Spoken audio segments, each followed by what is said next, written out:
What happens when one of Hollywood's most respected actors sits down for what should be a friendly morning chat show interview? In just 16 seconds, everything would explode into chaos as Joy Behar's relentless attacks pushed Samuel L. Jackson past his breaking point, leading to the most shocking walkout in daytime television history. Last night on The View, tensions reached a boiling point that nobody saw coming. What started as a routine promotional interview turned into an all-out war of words that left the studio in stunned silence and viewers at home questioning everything they thought they knew about their favorite morning show hosts. Samuel L. Jackson walked onto The View, set with his trademark smile, ready to discuss his latest film project. The legendary actor, known for his commanding presence and no-nonsense attitude, settled into his chair as the cameras rolled. Whoopi Goldberg, Sunny Hostin, Sarah Haynes, Alyssa Farah Griffin, and Joy Behar sat across from him, their usual bright morning energy filling the studio. "Welcome back to The View. We're here with the incredible Samuel L. Jackson," Whoopi announced warmly, her voice carrying the professional tone that had made her a beloved host for years. "Sam, thank you so much for being here today." "Happy to be here, Whoopi," Jackson replied, his voice smooth and confident.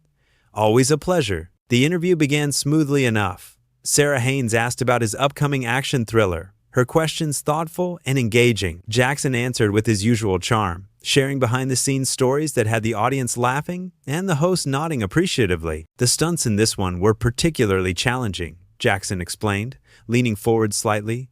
"We really wanted to push the boundaries of what action cinema could be." Sunny Hostin chimed in with questions about his long career, praising his versatility as an actor. "You've played everything from Shakespearean characters to Marvel superheroes. What draws you to such diverse roles?" "I believe in challenging myself," Jackson responded thoughtfully.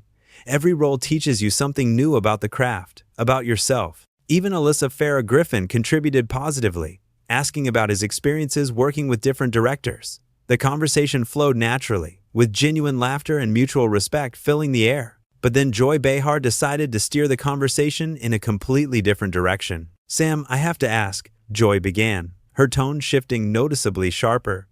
"There's been a lot of talk about actors speaking out on political issues. Some people think celebrities should just stick to entertaining." The studio atmosphere changed instantly. Jackson's posture straightened, and the other hosts exchanged quick glances. This wasn't what anyone had expected from what was supposed to be a light promotional interview. "Well, Joy," Jackson replied carefully, "I think everyone has a right to their opinion, celebrity or not. We're citizens first." "But don't you think," Joy pressed on, ignoring the obvious discomfort of her co-hosts, "that when actors get political, they alienate half their audience? Isn't that just bad business?" Whoopi tried to intervene. "Maybe we should talk about the film." But Joy wasn't finished. "I mean, Sam, you've been pretty vocal about certain issues. Don't you worry about turning off fans who might disagree with you?" Jackson's jaw tightened slightly, but he remained professional. "I believe in using whatever platform I have to speak truth. If that bothers some people, so be it." "Truth according to who?"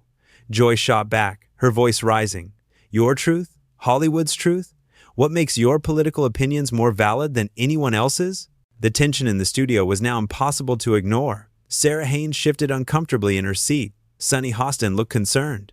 Alyssa Farah Griffin stared at the table. Even Whoopi seemed unsure how to handle the situation as Joy continued her aggressive questioning. "I never said my opinions were more valid," Jackson replied, his voice steady but with an edge.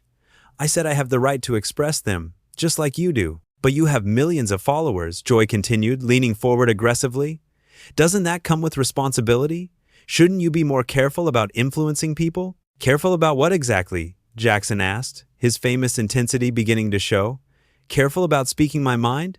Careful about standing up for what I believe is right?" The other hosts tried desperately to change the subject, but Joy was relentless. "I'm just saying," Joy said with a dismissive wave.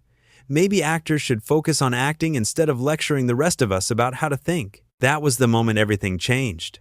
Jackson's eyes flashed with anger, and his voice dropped to that dangerous low tone that had made him famous in countless films. "Lecturing?" he said quietly but with unmistakable menace. "Is that what you think this is?" Joy, apparently not reading the room, doubled down. "Well, isn't it? You get up on your soapbox, tell everyone how they should vote, how they should think, and then act surprised when people push back." The studio fell dead silent. Even the audience seemed to hold its breath as Jackson slowly leaned back in his chair, studying joy with the intensity of a predator sizing up its prey. "Let me tell you something," Jackson began, his voice carrying the weight of decades in the industry and a lifetime of experiences Joy clearly couldn't understand. "I've been in this business for over 30 years. I've earned my place at this table, and I've earned the right to speak my mind." Joy rolled her eyes, a gesture that didn't go unnoticed by Jackson or anyone else in the studio. "Oh please, here we go with the victim narrative." That eye roll was the final straw. Jackson's composure, which had been hanging by a thread, finally snapped. "Victim?" Jackson's voice rose, filled with righteous anger. "Lady, I don't know who you think you're talking to, but you've got the wrong one today." Whoopi desperately tried to regain control. "Okay, let's everybody just take a breath here." But Joy, incredibly, kept pushing.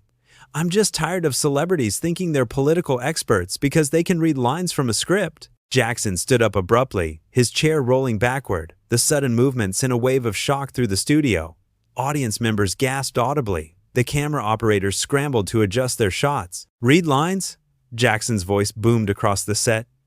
"You think that's all I do? You think my life experience, my education, my years of witnessing injustice firsthand don't count for anything because I happen to be an actor?" Sarah Haynes looked like she wanted to disappear into her chair. Sunny Hostin had her hand over her mouth in shock. Alyssa Farrah Griffin stared wide-eyed at the unfolding disaster. "Sam, please sit down," Whoopi pleaded. But Jackson was beyond listening to anyone at this point. Joy, showing either incredible courage or stunning stupidity, refused to back down. "I'm just saying what everyone else is thinking. Hollywood types living in their bubbles, telling regular people how to live their lives." "Bubbles?" Jackson laughed, but there was no humor in it. "You want to talk about bubbles? You sit here every morning in your comfortable studio, making judgments about people you don't know, talking about experiences you've never had." The studio was completely silent, except for Jackson's voice, which seemed to fill every corner of the space. "I grew up in segregated Tennessee," Jackson continued, his voice shaking with emotion. "I lived through the civil rights movement. I watched my people fight and die for basic human dignity. And you're going to sit there and tell me I don't have the right to speak about justice?" Joy's face had gone pale, but she still wouldn't let it go. "That's not what I said." "That's exactly what you said." Jackson shot back. "You said I should stick to acting.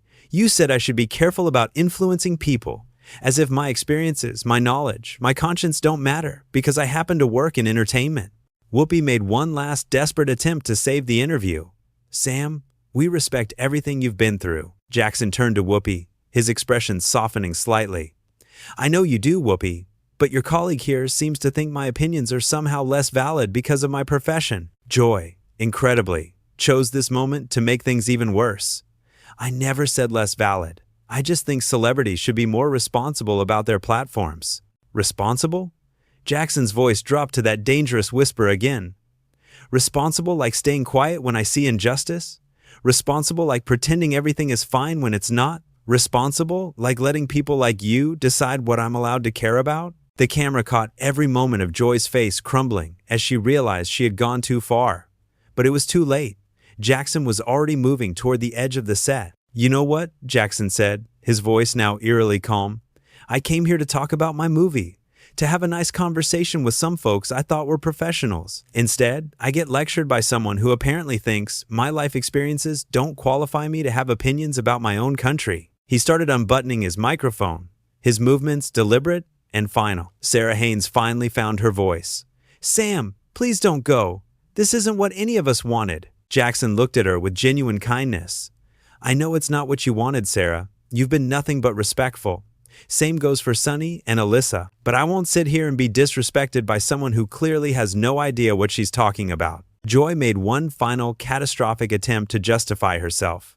"I was just trying to have an honest conversation about celebrity responsibility." Jackson stopped dead in his tracks and turned back to face her. "Honest conversation? Is that what you call ambushing a guest with your personal political agenda? Is that what you call dismissing someone's life experiences because you don't like their profession?" The silence that followed was deafening. Even Joy seemed to finally understand the magnitude of her mistake. "I have spent my entire career being professional," Jackson continued, his voice steady but filled with disappointment. "I have never walked out of an interview in my life but I will not sit here and be treated like some naive fool who doesn't understand the world because I happen to make movies for a living." He finished removing his microphone and handed it to a stunned production assistant. "Whoopi, you've always been class," Jackson said, nodding to the longtime host. "Sarah, Sunny, Alyssa, you ladies keep being the professionals you are. As for you," he turned to Joy one final time, "maybe next time you should learn something about your guests before you decide to attack them." With that, Samuel L. Jackson walked off the view set, leaving behind a stunned studio, a mortified Joy Behar, and what would undoubtedly become one of the most talked about moments in daytime television history. The cameras continued rolling as Joy sat in shocked silence, finally understanding that her aggressive tactics had backfired spectacularly. The other hosts looked anywhere but at her, the awkward silence speaking volumes about what had just transpired. In those final moments before commercial break, viewers witnessed something unprecedented. A respected Hollywood legend standing up for himself with dignity and grace, while exposing the unprofessional behavior of a host who had clearly overstepped every boundary of decent interviewing. The explosive confrontation was over, but the impact would be felt long after the cameras stopped rolling.